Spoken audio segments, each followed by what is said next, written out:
मैं बताना चाहूंगा कि ये सरकारें हैं और सरकारों का कोई भरोसा नहीं है। आचार संहिता लग गई, समय निकालने की अगर ये बात हो गई, तो मेरा जो संविदा कर्मी भाई है, मैं हूं उसमें खुद, तो मैं स्थायीकरण नहीं हो पाऊंगा 1/3 पैटर्न से, क्योंकि मेरी 15 साल सेवा नहीं हुई है। और 15 साल आईएएस पैटर्न का जो फॉर्मूला है, जिसकी 15 साल सेवा हो गई है, उसको स्थायी करने का, हो सकता है सरकार इसको 12 साल पे लाए, 10 पे लाए। अगर 6 साल पे भी लाई तो मैं परमानेंट नहीं होगा, क्योंकि मेरी जो सेवा है वो 5 साल और कुछ एक ही महीने हुई है, यानी कि 8 महीने या मतलब 6 साल पूरे। तो सरकार अगर इसको 8 साल भी करती है तो मुझे नहीं लगता कि रामजीत पटेल स्थायीकरण हो पाएगा। तो मेरा कहने का सर मतलब है कि तो मुझे नहीं लगता। हमारी बाकी बात रही तो आ ही बात रही है। सरकारों की हमने बहुत सारी पॉलिसीज देखी और उन पॉलिसीज में हम सम्मिलित रहे। जैसे गुर्जर आरक्षण आंदोलन जब चला था तो 2007 से चला और 2020 तक, आज तक भी प्रॉपर उसकी मांगे पूरी नहीं हुई है। मतलब तलवार कभी भी लटकी रहती है। तो ये बड़े बड़े आंदोलन जो हुए हैं, सरकार कुचलने का काम करती है, लोगों को सेट करती है, एक सेट पॉलिसीज होती है ना, जिसको राजनीति में कहते हैं कि आपको किस तरीके से आंदोलनों को दबाना है, कुचलना है। अगर आंदोलन, मैं नहीं कहता आंदोलन करें, लेकिन ये तय है कि रामजीत पटेल स्थायी नहीं हो रहा आईएएस पैटर्न से। अब कौन हो रहा है, कैसे हो रहा है, वो उनका लोग। कि जब तक कागज बाहर नहीं आएगा जी तब तक हम किसी मसले पर कोई बात नहीं कह सकते। सरकार कागज बाहर लाएगी, कागज आएगा, कागज को पढ़ेंगे और कागज पढ़ने के बाद हमारा निर्णय होगा। कागज में सरकार क्या देती है, संहिता से अपने को मतलब नहीं है। अपने को मतलब है सरकार के मैनिफेस्टो के घोषणा जो पत्र है उसके वाक्यों से। सरकार ने स्पष्ट कहा है कि हम संविदा कर्मियों को नियमित करेंगे। ये तो हमें आंदोलन आचार करने से संहिता पहले से, भी सरकार कही नहीं थी। अधिकारी से किससे क्या मतलब है? जैसे ही कागज आएगा, और कागज आपको पता है काम चल रहा है, आपको इस बात का पता है काम कि तो काम चल रहा है, मुझे भी पता है, मैं भी मानता और जो नियम बना रहे हैं, जो काम कर रहे हैं, उन पे पूरी नजर है। हूं। सबसे बड़ा सवाल है शमशेर जी, लेट क्या लेजिट भी होता है? शमशेर जी 4 साल से सरकार नियम बनाने में लगी है। सरकार ने खुद ने अपने चुनाव घोषणा पत्र में कहा था कि संविदा वालों को नियमित करेंगे। सरकार ने फिर आईएएस पैटर्न ला दिया। तो अगर सरकार की मंशा है तो इतनी ढिलाई क्यों कर रही है सरकार? फिर आईएएस क्या पैटर्न को अकाउंटेंट है थोपना, क्या? ये कौन सा? आप अकाउंटेंट है ना? आप क्या अकाउंटेंट है ना? सर इस पोस्ट पद से क्या मतलब? मैं एक संविदा कर्मचारी हूं। आप क्या है, अकाउंटेंट है ना? सर मैं एक संविदा कर्मचारी हूं। अरे ये आप पता है मुझे अकाउंटेंट जो कि है मैं ना, संविदा, आपसे मैं सवाल BNO हूं पूछता ब्लॉक हूं, पे। आप अकाउंटेंट है ना? नहीं, मैं BNO हूं ब्लॉक पे। क्या क्या होता है आपका काम, क्या होता है?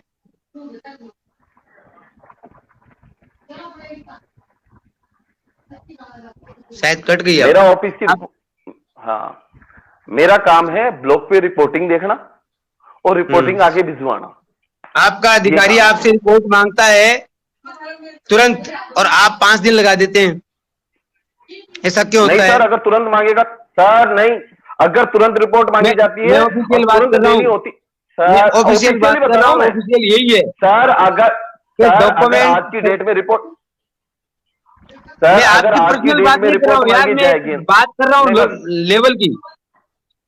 संविदा वालों के आपसे लिए ऐसा क्यों होता है? रिपोर्ट मांगी जाती है और आप 5 दिन लगा देते हैं तुरंत वाले में। सर सर आप सम्मानीय हो तो, लेकिन ये बताओ मुझे कि संविदा वालों के साथ ही ऐसा क्यों होता है कि 5 साल निकाल देती है सरकार, फिर दूसरी सरकार आती है, फिर वही नियम पेशों में उड़ जा दिया जाता है? क्या किसी सरकार ने ऐसे नियम बनाए हैं? सुनो, वसुंधरा जी ने इस सरकार 2008 में जो किया, हम प्रबोधक भर्ती लाई, और प्रबोधक भर्ती में ऐसे लोगों को अंदर लिया जो हकीकत में इसके काबिल ही नहीं थे। 2017 में वसुंधरा जी ने ऐसे लोगों को अंदर लिया कि जो संविदा कर्मी नहीं थे, फ्रेश लोगों को लिया। क्या यह संविदा कर्मियों के साथ अन्याय नहीं था? 7,000 पंचायत सहायक जो पहले वो शिक्षा मित्र थे, विद्यार्थी मित्र थे, आज दर दर की ठोकरें खा रहे हैं। इसलिए खा रहे हैं कि फ्रेश लोगों को अंदर ले लिया और जो अधिकार रखते थे वो लोग बाहर हो गए। इस पैटर्न के बारे में मेरे अधिकारियों से बात हुई, स्पष्ट कहा गया कि बोनस अंक पे अगर भर्ती दें तो 23,000 लोग, 3,000 लोग, 4,000 लोग और 5,656 लोग, ये अगली भर्ती तक कब जब बोनस अंक आएंगे तब तक इंतजार करेंगे, इसलिए इन लोगों के साथ अन्याय हो जाएगा। आपके एनआरएचएम में प्रबंधकीय वर्ग को छोड़ करके टोटल लोगों के नियमितीकरण है वो साल में, 3 साल में, 4 साल में हो जाते हैं।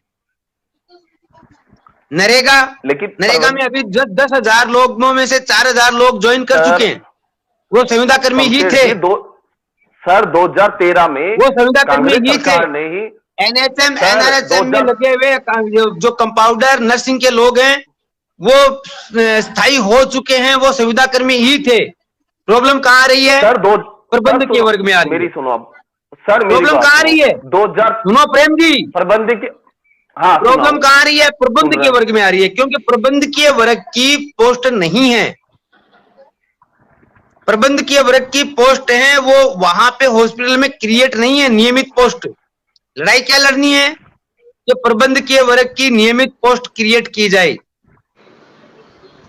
लड़ाई क्या लड़नी है कि computer with machine, man with machine, जो नरेगा में लोग हैं वो बाहर हो रहे हैं, उनकी लड़ाई लड़ी जानी है। 2008 में जो लगे हुए लोग थे विद्यार्थी मित्र, उनका पुराना अनुभव काउंट किया जाना चाहिए। लड़ाई ये लड़नी है, लड़ाई ये नहीं लड़नी है 1/3, 1/4।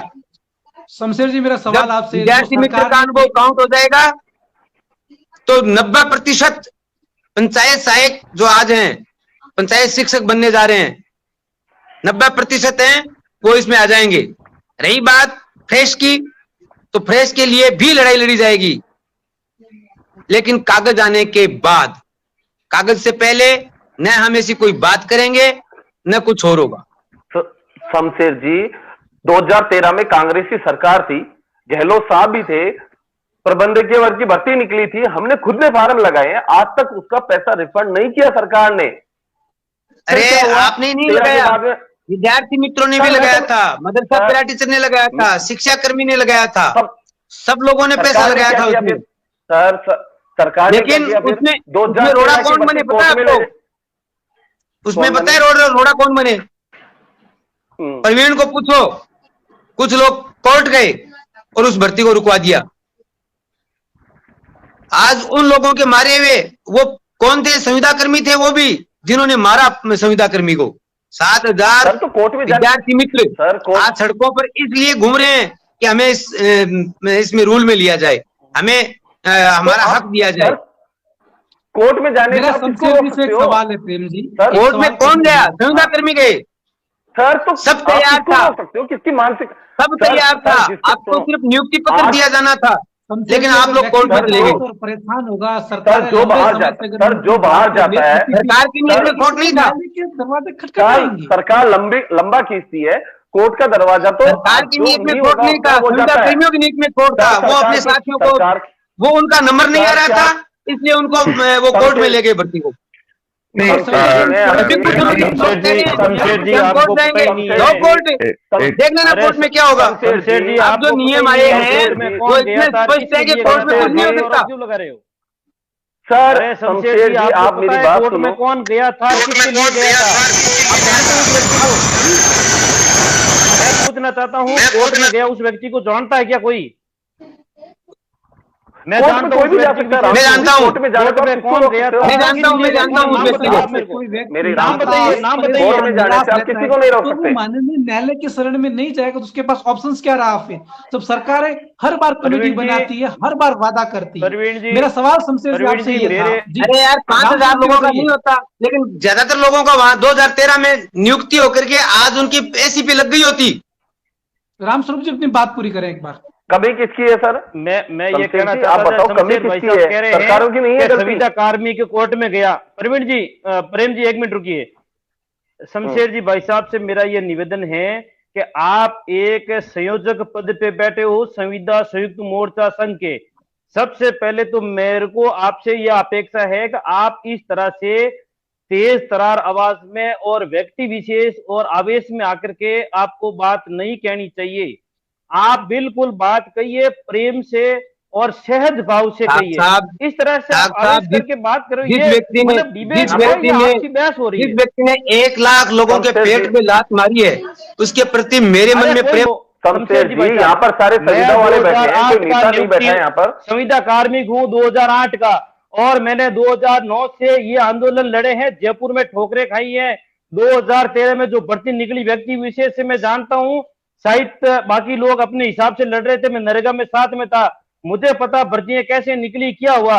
और दूसरी बात मैं आपको कहना चाहता हूँ, संविदा कार्मिक गया था, मेरी ओस यहाँ पंचायत समिति की एक महिला थी जिसको 2 वर्ष 11 माह की अनुभव मिल रहा था, 1 माह कम था, एलडीसी का डेट बढ़ गई थी और वो पुनः अनुभव के लिए कोर्ट में गई और उसका भाई कोर्ट के अंदर था अफसर, और उसकी रिट लगी अर्जेंट में और उसको लगा, तब कोर्ट गोपाल कृष्ण व्यास ने ये कहा, ये कैसी भर्ती, 1 महीना आगे बढ़ते ही इसको 10 नंबर मिल रहे हैं, ये तो बैकडोर एंट्री है। उस वजह से प्रश्न ज्ञान लेकर के कोर्ट ने उसको स्टे कर दिया। कोई व्यक्ति बुरा करने के नहीं गए, बिना जानकारी आप किसी व्यक्ति के ऊपर आरोप नहीं लगा सकते। मैं जानता हूं अर्चना माथुर थी वो, और अर्चना नाम से मेरी ओसिया की थी, और अर्चना नाम से केस हुआ था और बोनस अंक पे स्टे हुआ। आप भले ही रिकॉर्ड उठा के देख लेना, अर्चना माथुर से बोनस अंक पे स्टे हुआ था, और सुप्रीम कोर्ट में भी अर्चना नाम से ही रिट लगी थी और उस पे ही सरकार और हम सब लोग संविदा कार्मिक जीत के आए थे। कोई व्यक्ति ने अपने हित के लिए नहीं लगाया था। दूसरी बात मेरी ये है, ये इनका सवाल करना ही गलत है कि कोर्ट में तो कोई भी जा सकता है, जिसका नुकसान होगा वो कोर्ट में जाएगा। व्यक्ति हताश और निराश होता है तो माननीय न्यायालय के ये तो सत्यता है। हर बार सरकार कौन रोकेगा उसको? सर कौन रोकेगा? आपने सही कहा, लेकिन सरकार कोर्ट का बहाना लेके, मैं ये कह रहा हूँ, वकीलों की फीस दी जाती है, मैं ये निवेदन कर रहा हूँ कि कुलदीप जी, आज तक मैंने संगठन देखे, 2009 में मेरा नरेगा का एक संगठन बना था जिसका एक मुखिया था, वो अपने हित के हिसाब से अपनी पर्सनल हित पे चलने लगा और जनता डाइवर्ट हुई। संगठन हमेशा जनता के साथ चलता है, व्यक्ति विशेष से संगठन नहीं चलता है। व्यक्ति विशेष अलग चल के कितने देर में जनता पीछे खड़ी नहीं होगी। आप 4 दिन में बैकफुट पे आ जाओगे, हो। जनता जिसके पीछे खड़ी है वो नेता है, ये शाश्वत सत्य, यूनिवर्सल ट्रुथ है, इसको कोई झुटला नहीं सकता है। जनता जिसके साथ रहेगी वो नेता रहेगा। जनता साथ नहीं है और आप मुखौटा बन के चलो, कोई मतलब नहीं, आज नहीं तो कल है। ऐसे नेता बनते और चलते बिगड़ते गए और नए नेता आते गए, बनते गए। इसलिए व्यक्ति विशेष से कोई संगठन नहीं चलता है और कोई किसी की संगठन जागीरी किसी की होती नहीं है। संगठन किसी की जागीरी नहीं होती है, संगठन जनता का होता है। जो लोग पीड़ादायक है या जो जुड़े हुए होते हैं उनके पीछे संगठन चलता है, और संगठन सब लोगों को सोच के चलता, वही नेतृत्व करता है। हर व्यक्ति को सोच के चलना पड़ता है। एक व्यक्ति वर्ग विशेष का सोच के चलोगे तो वो संगठन कुछ दिन के लिए होगा और उसको स्टॉप होना पड़ेगा। ये आज तक हम देखते आए हैं और होता यार होता रहेगा, इसमें कोई दो राय नहीं है। अब मेरा निवेदन ये है सभी लोगों से, अपन मतलब ये डिबेट जनता को अपने साथ में जो लाइव देख रहे हैं उनको अच्छा मैसेज देने के लिए कुलदीप जी भाई साहब ने ये डिबेट रखा। ये सब अपने अपने ज्ञान के भंडार खोलेंगे और इस डिबेट में आकर के तो आपसी मतलब बहस, आरोप प्रत्यारोप, किसने क्या किया, किसने, मैंने ये किया, उसने ये किया, मैं कर सकता हूँ, मैं ये कर सकता हूँ, ऐसे नहीं होता है। 2013 में जिन लोगों ने संविदा कर्मियों के पेट पे लात मारी वो संविदा कर्मी का दुश्मन है।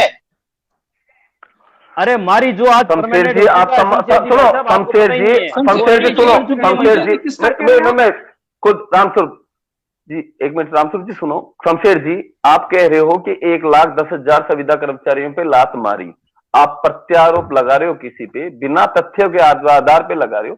संगठन कई बार बने, कईयों ने नेतृत्व किए। आप ये मत सोचो कि यहाँ जो बैठे हैं उन्होंने अपने स्वार्थ के लिए आप कोर्ट में चले जाओगे। सर मेरी बात सर, कोर्ट का मैटर मत करो, मेरी बात। व्यक्ति को न्याय नहीं मिल रहा है, भटक रहा है, सरकार कोर्ट में कोई भी जाएगा, अधिकार कोर्ट में जाएगा। सरकार ने कोई नियम बनाया है, कमेटियां बनाई तीनों में, चाहे राजेंद्र राठौर हो, चाहे दुरुंग हो, चाहे बीडी कल्ला हो, तो लोग न्यायालय में नहीं जाएंगे, फिर किसकी उम्मीद रखे? बताओ आप मुझे। नहीं, न्यायालय में अगर अन्याय हो रहा है तो जा सकता है, लेकिन पूरी प्रक्रिया पर ही रोक लगा दी।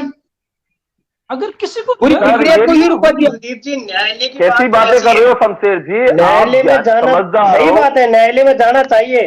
विद्यार्थी मित्र योजना के लिए हम न्यायालय में गए थे, कहीं के नहीं बचे, बर्बाद हो गए।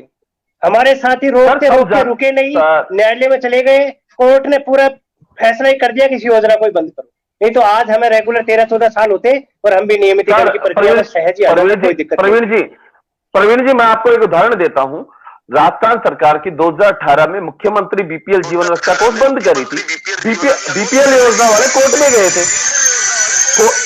एक मिनट, अपना सब म्यूट कर दो। जब एक व्यक्ति बोल रहे म्यूट करे, मैं फोन आ रहा है आपके साथ। म्यूट नहीं आ रहा, मेरा नहीं आ रहा सर, औरों का आ रहा है सर। 2018 में बीपीएल योजना वाले कोर्ट में गए थे। कोर्ट ने डिसीजन दे दिया कि भाई जब तक योजना बंद नहीं हुई, जब तक कर्मचारी को रखोगे।